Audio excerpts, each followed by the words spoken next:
자, 7위부터 한번 보죠. 이 사진 보시면 대충 나옵니다만 강남납치 살인 사건, 백주대낮에 역삼동이었나요? 거기서 이제 아파트에서 이렇게 됐는데 그 사람도 뭐 선량한 피해자라기보다는 똑같이 이제 이 코인 담당해서 나름대로 여기서 문제가 있었다고 합니다. 그래서 운영자가 이제 사주를 해가지고 세 명이 한꺼번에 가서 이제 그 무서운 짓을 벌인 거죠. 보게 되면 이게 한두 명이 아니라 뭐 아내가 간호사가 있어서 이제 마취제까지 주고 이렇게 하게 되면서 했었고 지금 여기서 이제 코인과 관련된 이런 어떤 사기죠. 그 사람이 이제 투자를 하게 다 손실을 보게 됐었고 여기를 찾아가게 된 것 중에 하나입니다. 그러니 이게 뭐냐면은 가지고 있는 코인들을 이 사람이 이제 들고 이제 도망갔다라는 것 때문에 그것을 이제 회수하려고 이제 가게 됐었던 것 중에 하나죠. 사실은 뭐 시사적인 문제로서 출제가 되는 것은 결국 이 코인과 관련해서 이런 범죄도 많이 활용됐습니다만 실제로 나오는 게는 테라 누나 폭락 사태에 대해서 아마 출제가 되겠죠. 테라 누나 사태 같은 경우는 이제 어떻게 보면 스테이블 코인 그다음에 기본적 코인의 관계에 대해서 이게 안정적으로 이제 그것을 받쳐주지 못하다 보니까 나타났었던 것 중에 하나입니다. 루나 코인 같이 떨어지니까 스테이블 코인 바로 테라죠. 이 스테이블 코인은 쉽게 얘기해서 비트코인처럼 우리가 신뢰를 할 수 있는 코인인데 이것과 바꿀 수 없다는 휴지 조각이 되다 보니까 여기서 이제 막 런을 하기 시작한 거죠. 판매가 되다 보니까 이게 불신되다 보니 투자자들이 뱅크런이 발생하게 되면서 전부 돈을 뿌다 보니 전부 다 빠져나가게 되고 결국 이 사람은 몬테네그로인가요? 예, 맞습니다. 이 권도영 테라포네스 대표는 몬테네그로에서 결국 잡히게 됩니다. 이 사람 같은 경우 뭐 자신 잘못이 없다 기타 등등 하면서 돌아다니다가 결국 이제 잡히게 되는데 문제는 이게 뭐 우리나라만 건드린 게 아니라 미국까지도 굉장히 이슈가 됐었던 것 중에 하나이기 때문에 굉장히 큰 문제가 있었죠. 여기서 이제 물어볼 만한 것은 루나와 테라의 관계에 대해서 루나 일반적 코인에 대해서 이 테라 같은 경우는 스테이블 코인 안정적으로 이제 변화가 심하지 않은 코인인데 루나가 이것을 제대로 이제 받쳐주지 못해서 이렇게 됐었다라고 기억하시면 될 것 같습니다. 결국 이 두 가지가 한꺼번에 떨어지게 되면서 정말로 이게 뭐 하락한 게 정말 1억이 한꺼번에 그냥 몇만 원으로 떨어지게 되는 이런 것도 실제로 경험했다고 하죠. 그러다 보니 전 세계적으로 50조 원 가까이 이제 폭락을 했었고 대부분 다 투자했던 사람들이 손실을 보면서 결국 이런 사태까지 오게 됐습니다. 테라 누나 사태에 대해서는 어느 정도 인지를 해야 될 것 같고요. 당연히 출제할 만한 뉴스니까 기억하시면 좋겠습니다. 자, 지금 사진은 지금 안 나오게 됐었는데 이제는 얼굴 다 공개한 상황이니까 그렇습니다만 바로 전두환 전 대통령의 손자 전우환 씨죠. 예, 그래서 지금 보시면은 이제 3월 30일 날 전화 올린 편지를 쓰면서 실제로 이제 5.18 묘역에 가서 이제 사죄를 하고 직접 닦고 그래서 그분들과 실제 허심탄회하게 토로하고 했습니다. 전혀 그 내용에 대해서는 제가 뭐 어차피 이제 과거사에 대해서 그 손자가 나서 무릎 꿇고 한다는 것에 대해서 왜 당사자는 이라고 하겠지만 어찌됐든 그런 사과하는 모습을 보였다라는 점에 대해서 그 사태를 겪었던 이제 유족들 입장에서는 그래도 조금은 위로가 됐겠죠. 그리고 그 사죄하는 모습이 진짜라는 것을 굉장히 중요하다는 생각이 듭니다.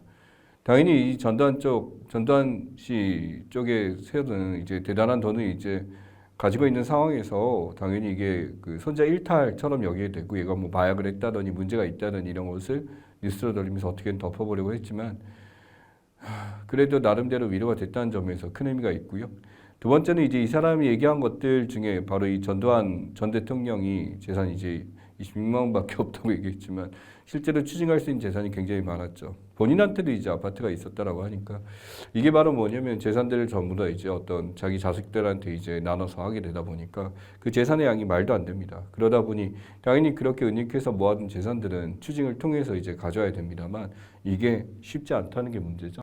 그래서 이 비자금이라는 게 우리가 사실은 추징이 다 돼야 되는 거죠. 그래서 보시면은 이제 추징금, 벌금, 노역 이렇게 주게 되는데 사실 서민들 입장에서는 이런 벌금과 노역이 이제 함께 이루어지다 보니까 이제 갚을 일이 있습니다만 힘이 센 사람들이나 저 사람들은 추징금인데 이걸 쉽게 이제 환수하기가 쉽지 않다는 게 문제죠. 장남이나 차남들 보면은 이제 여러 가지 회사도 운영하고 있고 또 뭐 미국의 와인 농장부터 시작해서 굉장히 편안하게 살고 있습니다. 그 자손들 역시 비슷하게 살고 있고요. 이런 전원 이 사람 같은 경우는 이제 그 자기 아버지가 새 여자를 들였죠. 박사원하는 이제 탤런트를 이제 새 엄마를 들이게 됨으로써 기존 자식들에서 나온 자식들에게 전부 다 이제 환대를 해주지 않다 보니까 지금 같은 상황이 오게 된 거였고 결국 그러면서 이제 자기 할아버지나 이제 할머니 이순자 씨죠. 예, 그 다음에 아버지에 대한 재산들이 이런 것들을 다 노출하게 됐습니다. 결국 이렇게 추징금을 통해서 이걸 받아야 되는 게 맞습니다만 예, 쉽게 거치지는 않고 방법은 있다고는 합니다. 방법은 있다고는 이제 언론에서 얘기하지만 실제로 그것을 계속 이제 검찰에서 움직여서 하는 것은 조금 궁금하기도 하죠. 그래서 이제 실제로 이제 일부라도 몰수가 이루어지게 될 경우 3년 동안 시효가 되게 되는데 이미 그것이 이제 지나 버렸기 때문에 잡기 힘든 상황이 되었습니다. 그래서 이 전두환 추징 3법이에요. 취직금이나 사업의 상속재산에 대해서 추징하겠다라고 하는 거 지금 있고요. 그러니 미납자가 이제 전두환 씨가 죽었기 때문에 여기에 대해 상속재산 추징이 들어가고 공무원 범죄죠. 예, 그러니까 무상 취득한 경우는 당연히 몰수를 해야 되는 거고 그다음에 독립몰수제라고 지금 나와 있습니다. 이제 판결 나오기 전에 원수가 있으면 전부 다 추징을 하겠다라는 것들 도입하게 돼서 이후에는 이런 어떤 자신의 어떤 권력을 이용한 어떤 재산에 대해서 은닉 재산들에 대해서 확실하게 할 수 있는 법들이 나와야 되고 이후에도 이런 일들이 절대 없어야 되겠죠. 그러다 보니까 현재 그 나머지 867억 원에 대한 미납금 지금은 이제 그 액수가 엄청나게 커졌을 것입니다만 이제 여기에 대해서 집행할 수 없다라는 걸로 이제 형집행 말소가 나왔기 때문에 이게 좀 문제가 됐습니다. 자, 지금 보게 되면 그래프 자체가 이제 M자형을 하다가 쭉 떨어진 게 보여요. 그래서 이제 2023년 1분기에는 마이너스 0.96까지 떨어지게 됐습니다. 바로 뭐냐면 반도체 영업이익이죠. 비슷한 사례도 이제 극강 PC 출하량입니다. PC 출하에 대해서 떨어지게 된 게 이 사람들이 어떤 PC에 대해서 이제는 뭐 노트북이나 이런 걸로 이제 많이 전이도 됐습니다만 데스크탑 등등 시작해서 이제는 예전에 비해서 어떤 연구도가 커지게 됐죠. 이제 사용에 대해서 좀 불안감도 없어지고 속도에 대한 어떤 민감성도 굉장히 빨라지고 좋아졌기 때문에 일부 이제 어떤 PC 운영자들, 유저들을 제외하고는 굳이 이제 컴퓨터에 대해서 막 자주 바꾸거나 이런 일들 안 하고 있다 보니까 결국 판매량이 떨어진과 동시에 이렇게 이제 반도체 출하량도 엄청나게 떨어지게 됐고 이게 엄청나게 떨어졌는데 실제로 이제 전년동기 대비 이제 19%라고 말합니다만 더 나아가서 이제 41%까지 감산될 거라고 보고 실제 이것이 우리나라 경제 성장률에도 직격탄을 주게 됐죠. 이게 바로 이제 어닝 쇼크, 어닝 서프라이즈 두 개 있습니다. 바로 이 삼성에서 이제 어닝 쇼크에 대해서 이제 제안을 하게 됨으로써 이 반도체 쇼크가 바로 어닝 쇼크, 실적 충격이라고들 얘기를 하죠. 예상했던 것보다 저조한 실적을 하다 보니까 주가에 엄청난 영향을 미친 것을 이야기합니다. 그래서 상황상 이제 영업 실적을 발표하는 시기에 이런 어닝 쇼크가 되게 되면 당연히 문제가 되고 예상외로 이제 어닝 서프라이즈를 주게 된 거, 높게 준 건 이제 현대자동차 같은 데서 어닝 서프라이즈를 주는 바람에 이것도 어느 정도 주가에 반영이 됐었죠. 기본적으로 기업의 실적이라는 것이 어닝이 되는 거고 여기서 이제 충격을 줘서 쇼크가 되고 당연히 이것이 주가에 미친 영향이 굉장히 크게 됐을 때 나타나는 현상입니다. 그래서 어닝 서프라이즈는 시장 예상치가 있었는데 그거보다 훨씬 더 높게 나타났을 때 나타나는 거고요. 그래서 이제 주가에 충격을 준다라는 점에 대해서 이제 어닝 쇼크, 그다음에 어닝 서프라이즈 두 개의 용어를 잘 쓰게 되고요. 여기에 대해서 이제 회사가 발표하게 되면 당연히 주식은 굉장히 선반영을 하게 돼요. 그래서 이것 때문에 막 급감하기보다는 이미 이전에 그게 어느 정도 반영된 경우가 많습니다. 그래서 이런 것들을 기억을 하셔야 되고요. 삼성전자 재고차 산출입니다. 이게 올라가는 게 좋은 건 재고자산이라는 게 문제가 되죠. 조금 보시면 이제 30조 원을 넘어갈 상황이 이제 이렇게 되기 때문에 이제 2023년 추계가 나오게 되면 이것보다 훨씬 더 높아질 상황이 올 가능성이 굉장히 크게 됩니다. 이러한 재고자산이 크게 되는데 문제는 이제 호황으로 전환되더라도 갑자기 이제 증산할 수 있는 방법도 별로 없을 뿐더러 이게 상황상 되게 애매하다라는 거죠. 그러니 이게 부진할 때는 굉장히 여기에 대해서 밑떨게 되지만 가격 상승이 될 수도 있는데 상황에 따라서 가격 상승이 되더라도 바로 생산이 안 된다는 특징이 있습니다. 그래서 삼성 자체가 가지고 있는 메모리에 대한 이미지는 굉장히 좋죠. 외국에서도 여기에 대해서 굉장히 인지하고 있고 중국에서 이제 다양한 메모리를 등장하게 되면서 많이 위협을 하고 있다라고 말을 하지만 여전히 이제 자신의 컴퓨터에는 삼성을 넣고 싶다는 생각을 하게 되는데 문제는 많이 안 팔려서라는 게 하나의 특징이 되고 있습니다. 자, 이 사진이 어디냐면 제주 오름이에요. 네, 제주 오름이고 여기서 이제 4.3 사건의 피해자들과 거기서 들어왔었던 미군들의 모습이나 이렇게 있습니다. 그때 이제 사살됐던 모습이고 75주년이 됐죠. 제주 4.3 사건이라고 그래서 이제 이전까지는 이제 대통령 그 당시에는 이제 대통령 당선인으로서 이제 바로 이제 갔었어요. 이제 그 다음에는 이제 불참하게 되는데 문제는 이제 불참한 이유가 조금은 애매했었고 여기서 이제 최고위원의 말들이나 이런 것들이 굉장히 언행에 문제가 있는 바람에 조금 안타까운 상황이 됐습니다. 이란 4.3 추념식에 이제 대신 가게 된 게 한덕수 총리가 가게 되고요. 그래서 이제 총리를 대신해서 보냈다 그래서 이게 했다라고 생각할 수도 있겠지만은 어떻게 보면은 조금 어떤 그 우리 역사 속에서 갖고 있는 것들, 희생자 추념식이나 이런 것들을 조금 간과하고 있는 것이 아니냐. 이런 역사적 의미나 어떤 희생자들에 대한 생각들에 대해서 약간 역사적 인식에 대해서 뭔가 문제가 있는 것이 아닌가라는 생각이 있습니다. 일정만 되면 상당히 가고 싶었으나 상황상 너무 힘들어 총리를 보냈다라고 하게 되는데 그래서 간 곳이 어디냐면 여기였어요. 바로 야구장입니다. 야구장에 가서 이제 시구를 한다고 이 일정이 굉장히 중요했기 때문에 이동했다라고 하게 됨으로써 제주도 입장에서는 굉장히 좀 아쉬운 거였죠. 여기다가 문제는 이제 이게 김일성이 사주를 받았다라는 언급을 한 최고위원이나 국민의힘 최고위원이나 또 기타 등등 이 4.3 사건은 다른 거에 비해서 격이 좀 낮지 않냐라는 발언을 하게 됨으로써 이 제주도 유민들에 대한 어떤 마음을 굉장히 아프게 한 일도 있었습니다. 제주 4.3 사건은요, 당연히 이 아래에 이제 남로당 무장대가 이 안에 숨어 있을 것이다라고 했었는데 그것이 있든 없든 간에 무고한 희생자들, 그런 일반 시민들까지 가지고 발파하게 되면서 목숨을 잃게 된 사건이었고 실제 이 죽임을 당한 사람들 중에 거의 30% 이상이 어린이들, 그 다음에 여성 그리고 노인들 즉 전혀 여기와는 상관없는 무관한 사람들이 죽게 되고 결국 도망가다가 여름 밑에서 굶어 죽게 되는 경우도 굉장히 많았다고들 하죠. 이것이 어떻게 보면 이제 우리나라의 어떤 빨갱이 짓을 하면 다 목숨을 없애겠다라고 해서 서북촌이나 미군이 모여서 많이 만행 중에 하나고요. 섬이라는 특성상 이게 고립돼 있기 때문에 결국 도망갈 수 없었던 사람들이 그렇게 희생되고 죽고 나니까 이 사람이 남로당이었네라고 하게 되면서 말하다 보니 결국 이게 나중에 그 여수순천 반란 사건으로 이어지게 되죠. 역사가 그렇습니다. 국민의힘 얘기한 것 중에 이제 조순진 의원 말은 유명하죠. 박항욱이 다 비우자라고 하게 됨으로써 박항욱이 사건으로 역시 문책을 받았고요. 여기 보면 사상기념일은 3.1절과 광복절보다 격이 낮은 기념일이다라는 표현을 하게 됨으로써 말도 안 되는 얘기를 꺼내게 됩니다. 그래서 결국 이 최고위원에 대해서 윤리위원회나 여기서 징계를 하겠다라고 하는데 그 전에 이제 먼저 처리가 될 것 같습니다만 어떻게 될지는 지금은 이제 말을 아끼고 있다라고 합니다만 상황이 이렇고요. 가장 컸던 건 이 사람이죠. 김일성이 지시해서 촉발됐다라는 말을 하게 됨으로써 결국 이제 이 4.3 사건에 들어갔던 희생자들을 전부 다 북한의 어떤 사주를 받은 사람으로 몰아가는 상황으로 이렇게 만들었다라는 거죠. 그러다 보니 여기서 지금 이 상황이 됐었고 어떤 이런 말 자체가 자신의 어떤 개인적 생각일지 모르겠지만 국민의 대표라는 사람들이 이런 얘기를 했었을 때 결국 이 제주도 사람들 역시 하나의 국민이고 이 사람들이 느꼈던 감정이나 이런 것들을 제대로 고려치 않은 것에 대해서 너무나도 슬픈 게 아닌가라는 생각이 듭니다.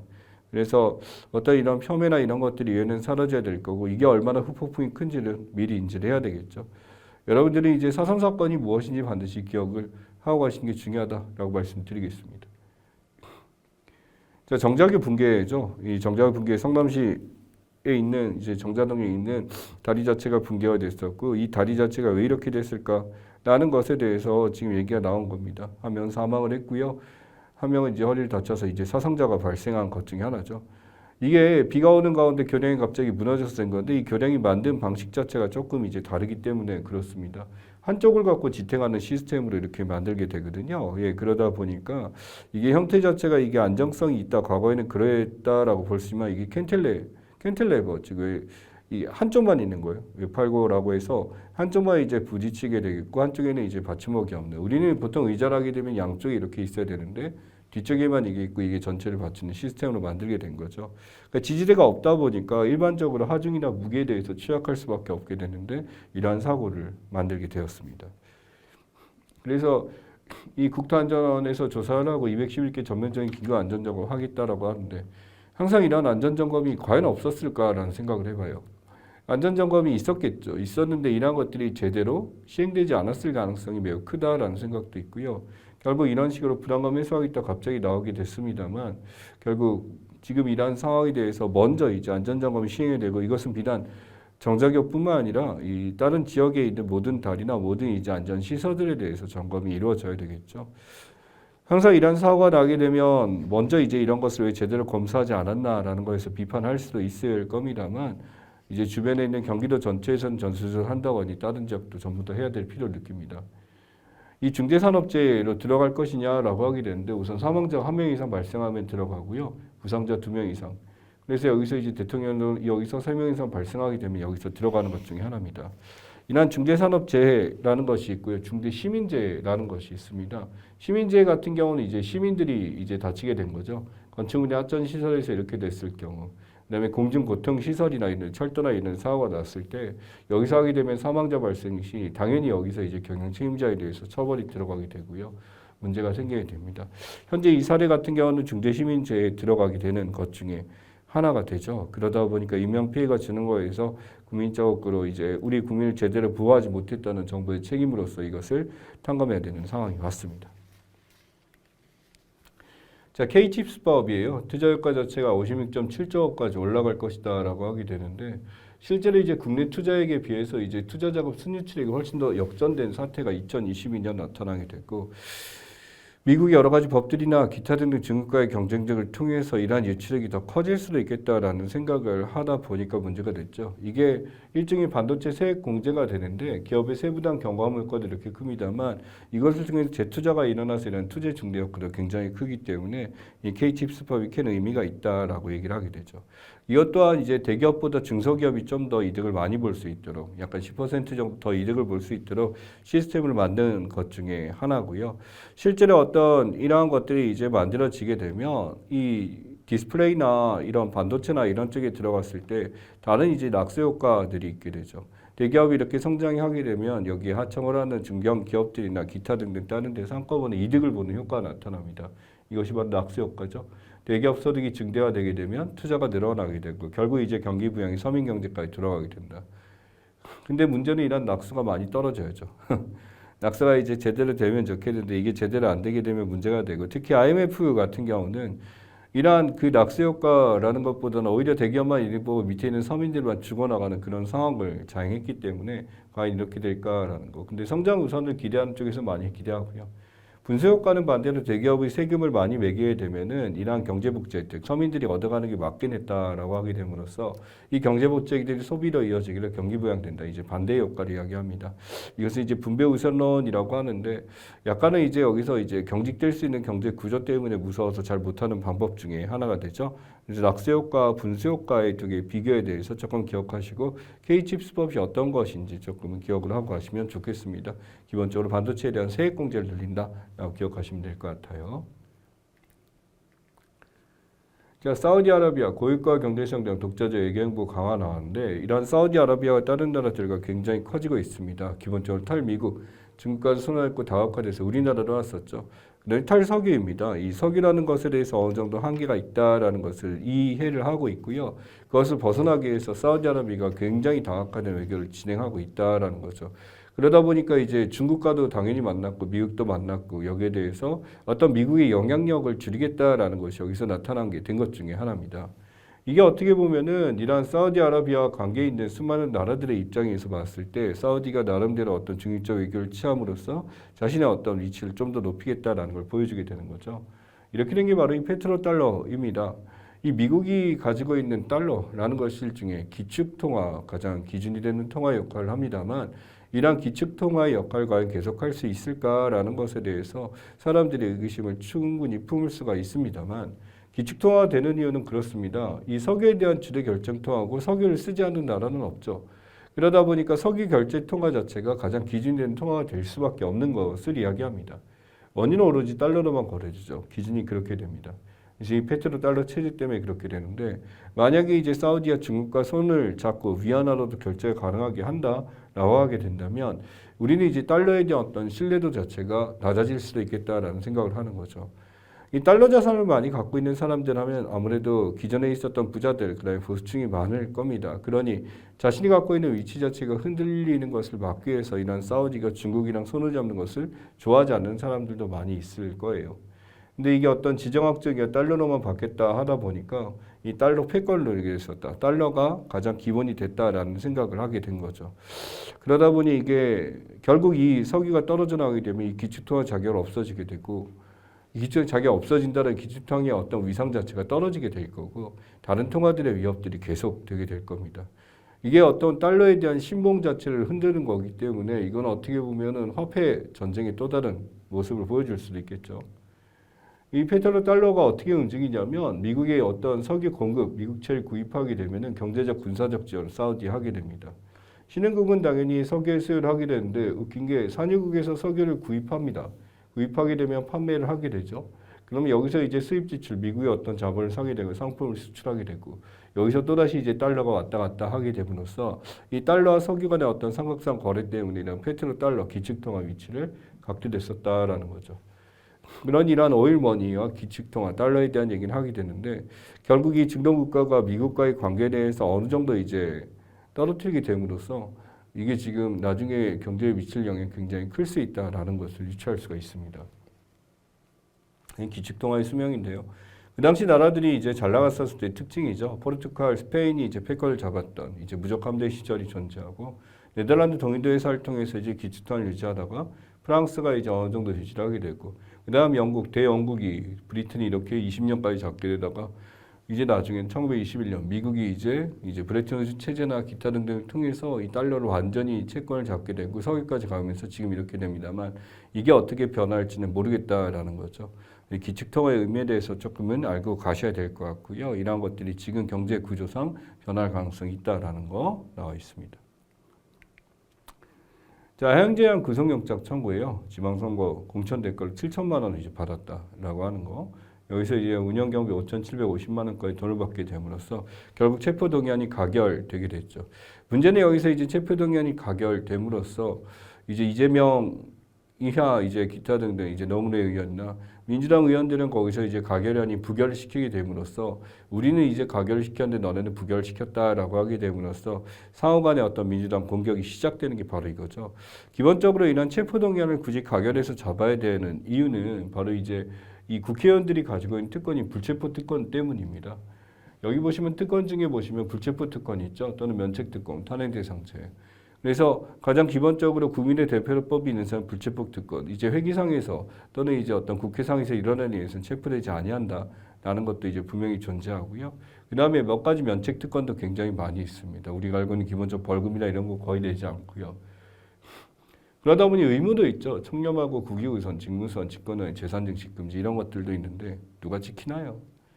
예, 의원들의 지급되는 세금이라고 해서 지금 나옵니다만 이 세비가 이제 1억 1,700만 원, 경비 지원 5천만 원, 보좌진 6이라고 해서 2억 7,500만 원에 대해서 계산해 보면 거의 이제 5억 가까운 돈이 들어가게 되거든요. 예, 그걸 어디다 쓰지라고 생각할 수도 있지만 빠듯하다고들 얘기를 합니다. 그 다음에 기타 등등 이게 보이지 않는 금액들도 당연히 있을 거고요. 유명 특혜 같은 거, 항공기나 무료행나 1등석이나 이런 것들 전부 다 쓰고 골프장 회원대우 연희, 해외시찰 국고지원 같은 거, 해외시찰 왜 가나요? 아무튼 이런 식으로 하게 되고 국회에서 폭력행사 같은 거 선언행위에도 미처벌된다, 잡지 아니한다라는 것들이 국회 안에서 일하는 잡지 않는다 이런 특권들이 존재합니다. 지금 이러한 것들보다도요, 뭐 100가지의 특혜가 더 있다고들 얘기를 해요. 그래서 이 국회의원이란 배지를 단다라는 것이 뭐냐면 실제로 이제 엄청난 특권들이 이 하나마다 주게 되는 거죠. 그러다 보니까 이런 국회의원들 서로 하려고 하는 이유가 이런 특권 때문일까? 아니겠죠. 그건 다른 이유가 있을 겁니다만 실제로 이런 걸 노리고 오는 사람도 있을 것 같다는 생각이 듭니다. 이렇게 특권이 많다 보니 당연히 어떤 이권이나 금품 수수 같은 것도 있고 최근에는 돈봉투 사건 같은 것도 굉장히 큰 사건이었죠. 자, 기본적 기인의류라고 표현합니다. 우리가 내노란불이라는 표현을 많이 쓰게 되는데 내가 하면 로맨스고 나면 불륜이다라고 하는 거죠. 쉽게 얘기해서 상황에 따라서 사람들이 받아주는 게 다르다라는 겁니다. 내가 늦었을 때는 늦을 수밖에 없는 상황이야. 내가 지금 차가 갑자기 밀렸고 상황상 지금 있었고 이러면서 어떤 상황 탓으로 돌리게 되는 것을 합니다만 다른 사람이 느낄 때는 그런 상황을 전혀 고려하지 않고 네가 항상 게으르기 때문이야 라고 하는 게 성향기인이다 라고 표현을 하게 됐었죠. 결국 타인의 문제에 대해서는 상황을 보지 않고 성향만을 고려한다라고 한다면 나에 대해서는 나의 성향을 고려하지 않고 상황만 보게 된다라고 했을 때 결국 이게 자기 중심적으로 가지고 있는 대표적인 오류 중에 하나가 이 바로 기인 오류에 해당하게 됩니다. 그러니 이게 바로 이중잣대라고 지금 나와 있습니다만 이중잣대 대표적인 거죠. 상대방과 나에 대해서 똑같은 잣대를 제시해야 될 텐데 거기에 대해서 이제 다른 잣대로서 평가함으로써 타인의 잘못을 지적하고 자신의 잘못을 포장하게 되는 것들이 바로 여기에 나타나는 것 중에 하나입니다. 그래서 결국 이제 그 지금 나왔던 민주당에서 체포동의안을 부결시킨 것들에 대해서 이것이 이중잣대다라고 이제 지적을 하고 있는 것 자체가 이러한 기인어리의 형태에서 나오게 된 스토리다라고 보시면 될 것 같아요. 자, 내수 활성화 대책입니다. 이제 정부 입장에서 지금의 어떤 경제가 이제 다운되고 있죠. 굉장히 다운되고 있는 상황에 대해서 이 내수 활성화가 되도록 굉장히 모든 것을 유치하고 노력하고 있다라는 것들. 지금 스토리가 나오고 있습니다만 무엇보다 어떤 지역의 특색 있는 국내형 접근 구조죠. 아무래도 이제 일본의 문이 열리게 됨으로써 일본에 우리나라가 가서 이제 쏟아부은 돈이 거의 이제 그 이전에 있었던 코로나 이전에 있었던 것에 6개월 동안 쏟아부은 게 거의 그 코로나 3년 전에 1년 동안 쏟아부은 비슷할 정도로 많이 돈을 부었다라고 합니다. 그 정도로 이제 해외여행에 대해서 이제 갈망하는 사람들이 한꺼번에 샜다라고 하지만 한편으로는 국내 여행을 가지 않을까라는 생각을 하는 거죠. 그러다 보니까 이런 국내 여행을 적극 유도하겠다라는 거고요. 또한 외국인들이 와서 먹을 수 있는 간단한 먹거리라든지 어떤 관광명소 연계한 모든 외국인들의 행사들을 많이 해서 외국인들 유치에 힘쓰겠다라는 것도 있고요. 지역 축제나 이런 것들에 대해서 좀 관리하고 당연히 이태원에서 있었던 것처럼 안전사고에 대해서 확실하게 노력을 하겠다. 국가에서 지금 꺼내게 된 이유 중에 하나입니다. 그래서 행안부에서 지금 이런 것을 시행하고 있고 실제로 이제 어떻게 될지는 지켜봐야 됩니다. 그래서 여행 휴가 지원 같은 경우 대상 100만 명한테 숙박여행 3만 원 할인 해가지고 지금 하게 되고요. 이원시설이나 이런 거, 이원지나 이런 데서는 할인 쿠폰, 철도 같은 거 할인, 그 다음에 지방공항 도착한 최대 2만 원 할인해서 이러한 것들이 전부 어디서 나오는 거냐면 국가에서 진행을 해주겠다라고 하는 거고요.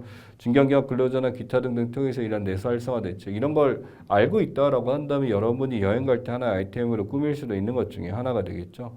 그 다음에 이 소득공제율이나 이런 것도 굉장히 한시적으로 이제 상향을 시켜줌으로써 이러한 이득들을 최대한 돌려줄 수 있도록 하고 있는 게 정부의 방안 중에 하나입니다. 그래서 실제로 이제 이러려면 휴가를 받아야 돼요. 휴가를 받아야 되기 때문에 기업들이 이제 그럴 수 있을까라는 생각하지만 기본적으로 공무원 연가 사용에 대해서 적극적으로 장려하겠다라는 얘기까지 꺼내게 됐습니다. 그래서 사실 이건 굉장히 좋은 생각이죠. 좋은 생각이고 이제 기타 등등 이제 우리 이제 나라 안에서 살고 있는 사람들 여러분이 생각보다 알지 못하는 한국의 여행지 굉장히 많은 거 알고 계시나요? 모르니까 못 갔지 뭐. 우리 그냥 하게 되면 그냥 제주도 가거나 서울 사람들이 이렇게 되고 하는데 저 같은 경우는 이제 여행을 좀 다닌 입장이라 이제 가보게 되면서 합니다만 특색 있다 기억 있다라는 건 저는 이제 먹거리 먹는 걸 굉장히 중요시 여기는데 어딜 가도 맛있더라고요. 지금 제가 살고 있는 곳보다는. 그래서 어느 여행이나 이렇게 좋습니다만 가족들이 생기다 보니까 이제는 그런 취향도 같이 고려해야 되다 보니 안 간 지가 좀 오래됐네요. 전통시장에 대한 지출도 굉장히 올려지고 있습니다. 그래서 소득공제율에 대해서 10%씩 다 올리고 문화비도 올려줬고요. 생계지원도 들어왔죠. 농촌수산물 품목에 대해서 할인 지원하겠다라고 해서 전통시장 같은 경우 2에서 4만 원까지 올려주고 지금 20% 할인까지 그래서 제로페이까지 이렇게 올려주고요. 소상공인 매출 올려주기 위해서 이런 지원들 계속 해주는 거 지금 국가에서 계속 꺼내고 있는 것 중에 하나입니다. 그래서 이러한 내수 활성화에 대해서 지금 제대로 되려고 하는데 문제는 이제 지역성 부문 관련 예산이나 기타는 지역 활성화 예산들을 이제 감축한 상태예요. 그러다 보니까 이게 제대로 운영될 수 있을까라는 것에 대해서 논의가 되고 있습니다. 그 다음에 이제 여행에 대한 얘기죠. 케타라고 나왔습니다만 실제로 이제 여행 관객 유치하기 대해서 다른 나라들에게 여행을 풀고 있는 상황입니다. 그래서 미리 신고를 하게 되면 그냥 이제 들어올 수 있도록 하게 되는 거고 당연히 이런 시스템을 만든 게 우리 전자여행 허가제 여행에 대한 활성화도 있겠습니다만 코로나 상황을 하게 됨으로써 너무나 힘들어지다 보니까 여기에 대해서 좀 조정을 하고자 해서 나왔던 게 바로 이 전자여행 허가제였죠. 그래서 어떤 환승 무비자 제도 같은 거 이런 것들도 활성화시키려고 하고 있고 이전보다 이제 올리겠다라는 게 정부의 입장이다 기억하시면 좋겠습니다. 그럼 여기 보시면 K푸드 인기인데요. 이게 우리나라 음식이 인기가 많대요. 그래서 K푸드라 그래서 이제 외국에서 우리나라 음식들 많이 먹는데 한식하게 되면 유명한 것들 많이 있습니다만 여기 보시면 이제 뭐 이게 뭔가요? 저도 익숙지가 않네요. 팥인가 어느 형태로 했는데 이 한식 자체 검색량이 굉장히 증가했다. 떡갈비인가 봅니다. 예, 형태 자체가 이제 갈비같이 색깔보다는 색감을 잘 못 그려서 이렇게 됐는데 초콜릿인가 팥인가 했는데 구이서 이렇게 하면 떡갈비죠. 버섯 올려서 지금 있는 식으로 한식에 대한 어떤 외국에서 굉장히 좋아하는 게 많이 늘어났다라고 하고 K-팝이나 K-쇼핑 같은 거 활성화도 예전에 비해서 많이 이제 붐업이 줄어들었습니다만 일항화 때 올리기 위해서 굉장히 노력하고 있는 게 지금 이거고요.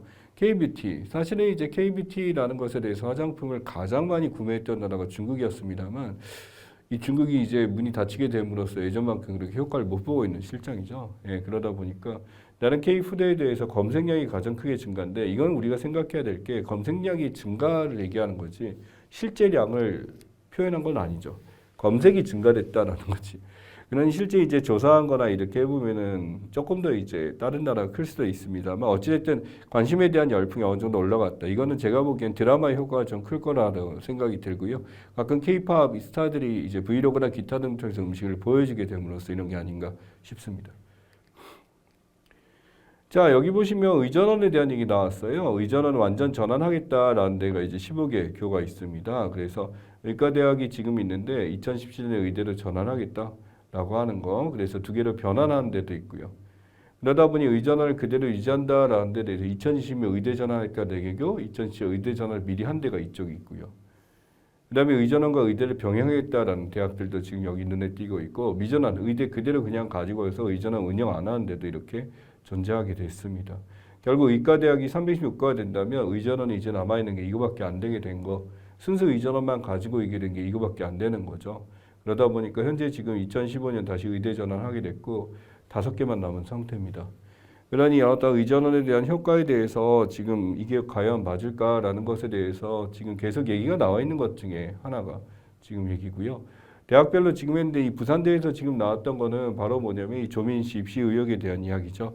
의전원 입학 취소에 대해서 지금 계속 얘기가 나와 있고 실제로 이제 판결이 나와서 이제 문제가 됐었다라는 것에 대해서 이 의전원 입학 취소가 정당하다는 결론이 법원에서 꺼내게 됐습니다. 판결 확정이 되다가 결국에 의학전문대학원 입학 취소. 그래서 의사로서 어떤 자격 자체가 그래서 파악이 된 거죠. 예. 물론 이렇게 결정난 거에 대해서는 그 전에 스펙들이나 이런 것들이 과연 다 사실인가라는 것에 대해서 하게 된 건데 문제는 이러한 상황이 과연 다 어떤 목적 때문에 이렇게 됐을까라는 것도 있습니다만 중요한 것은 어떤 이런 스펙 자체가 사실이 아니다라고 한다면 거기에 대한 책임도 의당이 있어야 되겠죠. 7대월 스펙이라 그래서 이 부산대에서 입학 취소를 한 이유가 여기 나와 있습니다. 이 유죄죠? 올 유죄가 나왔습니다. 총장 표창장, 동인대 부장관. 이거는 총장이 직접 얘기를 했고요. 의강영수 인턴 논문 저자도 친구 아빠였죠. 거기 가서 했었는데 논문 작성 없었고. 생활연구소 마찬가지고. 키스트 인턴도 솔직히 이렇게 갔었는데 허위 작성은 된 거고. 인권법센터 이제 아버지 소개로 갔다라고 했었는데 이 상황에서 이제 있었지만 여기에 대해서 이제 확실히 이제 실제 인턴은 아니었다. 아쿠아펠리스 호텔 인턴도 유죄다. 이거 보니까 완전히 다 조작이네라고 하게 될 텐데 이제 저도 이제 학생들을 지도하거나 이런 경우가 있어서 지켜봅니다만 이러한 스펙이 완전히 사실로 기재되는 경우로만 하게 된다면 굉장히 취소되는 사람 많을 것 같습니다. 예, 폭탄 발언이 아니라 실제로 어떤 스펙을 만들거나 이렇게 보여주기 식이 되게 많기 때문에 이 사람들이 이 아이들이 실제로 와서 활동을 하거나 이런 경우가 굉장히 드문 경우가 왜 그러냐면 공부해야 돼서요. 학교 성적이나 기타 등등 고등학교 단위에서 직접 찾아서 인턴 생활을 보내면서 학습까지 같이 유지하기가 전혀 쉽지 않습니다. 시기상 또 이제 어떤 중간고사, 기말고사 제외하고 나머지 해야 될 텐데 시기가 이렇게 맞물려 버리는데도 성적을 유지한다? 이건 거의 불가능에 가깝죠. 그러다 보니 이 사건이 이제 어떤 자원공이 돼가지고 이게 다른 변화를 줬죠. 이런 스펙이나 외부에 대해서 가져온 거, 논문을 쓴다든지 이런 모든 것들에 대해서 이제 평가자를 넣지 않겠다라는 것들이 지금 정부에서 나온 것 중에 하나가 됩니다. 그래서 최종 판단이 전부 유죄로 이어졌습니다만 자녀 입시 비율은 전부 다 유죄가 됐고요. 사업펀드 투자에 대해서는 이제 미공개 정보용 장래 매수는 유죄가 됐지만 나머지 자금 횡령이나 이런 것은 문제가 안 됐고 증거인멸 교사에 대해서는 유죄로 판별되게 됨으로써 지금은 이제 구금을 살고 있고 보석 형집행 이제 신체에 대해서 힘들다, 몸이 아프다라는 걸로 쓰는데 기각된 걸로 알고 있습니다. 그래서 현재 이제 이 법원에서 의전원 입학 취소가 정당하다 나오기 때문에 이후 이전에 입학한 것이나 이건 어떻게 처리될까라는 것에 대해서 지금 살펴봐야 될 문제 중에 하나고요. 어찌됐든 이러한 입시 비리라는 것들, 이 사람이 누구든 어떤 정치적이든 문제든이라는 것을 이전에 입시 비리, 여러분은 어떻게 입사라는 것을 지금 목적을 가지고 있잖아요. 이러한 것을 비리나 어떤 허위 스펙 같은 것들이 인정받는 것은 최선을 줄여야 되는 게 당연히 맞다라고 생각을 합니다. 그럼 잠시 쉬었다가 17번부터 진행하도록 하겠습니다.